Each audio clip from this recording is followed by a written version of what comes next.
You ever look in the mirror and think this looks weird? Maybe your forehead's a little bigger than average, or your fingers are unusually long, or your waist isn't shaped like the hourglass everyone's chasing. But here's the wild part. That same thing you're insecure about might have made you elite in another century. Because throughout history, some of the world's most powerful queens, kings, and noble families didn't just tolerate weird features. They worshipped them. Let's go back in time. You're about to see beauty in a way you never imagined. 1. High foreheads. Today people joke about 5 heads. But rewind to the 15th century. Especially during the Renaissance, and having a high forehead wasn't just accepted. It was the standard of noble beauty. In fact, aristocratic women didn't just hope for a high forehead. They created one. They'd pluck their hairlines, sometimes halfway up the scalp, or shave it completely just to reveal more space between their brows and hair. Why? Because back then, the forehead was seen as the seat of the soul, a clear, unbroken space that represented intellect, purity, and grace. The bigger the forehead, the more room the mind had to breathe. It was a subtle way of saying, I think, I rule, I ascend. Queen Elizabeth I, one of the most iconic rulers in history, proudly rocked her high forehead with powdered skin and no eyebrows. That wasn't random, that was royal branding. So if you've ever been self-conscious about your high forehead, just remember, you would have been prime queen material in the Renaissance. And honestly, some of that elegance still shows through today, because a high forehead doesn't scream for attention, it just holds it. 2. Pale, translucent skin. In today's world, everyone's chasing that sun-kissed glow. But if you lived a few centuries ago, that pale, almost see-through skin you think looks boring, that was peak elite status. Across cultures, from ancient China to Elizabethan England, pale skin was a sign of nobility, purity, and most importantly, I don't work under the sun like the peasants do. In fact, the paler your skin was, the higher your social rank was assumed to be. You weren't just light-skinned, you were untouched by labor. The body became a canvas of class. And this wasn't just soft ivory tone. We're talking ghostly pale. Some women went as far as using lead-based white powder on their face. Yes, lead, just to look like they'd never broken a sweat in their life. Dangerous? Sure, but beauty meant sacrifice. Even in ancient Japan, geishas were revered for their white-painted faces, which were seen as ethereal, almost otherworldly, like living porcelain. So if your skin tends to look pale or light shines off it a little too easily, that's not a flaw. That's centuries of status built into your blood. A rare softness that once meant you were born to be admired, not exposed. Very thin eyebrows, or none at all. Today's trend is all about bold, fluffy brows. But not long ago, having barely their eyebrows, or even no eyebrows at all, was the peak of high beauty. In medieval Europe, especially during the 14th and 15th centuries, noble women would pluck their eyebrows completely off, like clean slate. Why? Because a bare brow line created a soft, unbroken canvas. It made the face look smooth, serene, and angelic. This wasn't just about aesthetics, it was symbolic. A lack of eyebrows represented spiritual devotion, purity, and submission to God. You weren't supposed to be seductive, you were supposed to look like a saint, clean, controlled, divine.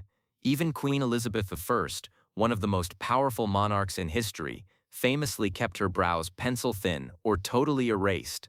Her face became an icon, not because of what it had, but because of what it lacked. So if your brows grow in thin, or you've always felt insecure about them, know this: you would have been called refined, holy, even untouchable, and that same minimalist elegance still exists today. You don't need bold brows to be bold. 4. Curved or hooked nose. In today's selfie culture, everyone wants the same thing, that tiny, symmetrical ski slope nose. But history had a different taste. In ancient civilizations like Rome, Persia, Egypt, and India, a strong, curved or hooked nose wasn't something to hide. It was a badge of honor. In Rome, it symbolized power. Military leaders and philosophers were sculpted with strong noses because it represented willpower, heritage, and stoic masculinity.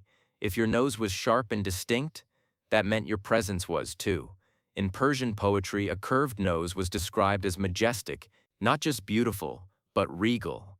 It hinted at depth, mystery, and an ancient bloodline, the kind of nose that looked like it remembered things. Even in ancient India, the nose was tied to character and sensuality. A prominent nose on a woman wasn't something to downplay. It was part of what made her look goddess-like. And in modern times, think about it. Adrian Brody, Barbra Streisand, Lady Gaga, Meryl Streep, all icons, all unforgettable. Not in spite of their noses, but because of them. So if your nose doesn't fit the cute mold, good. Cute fades.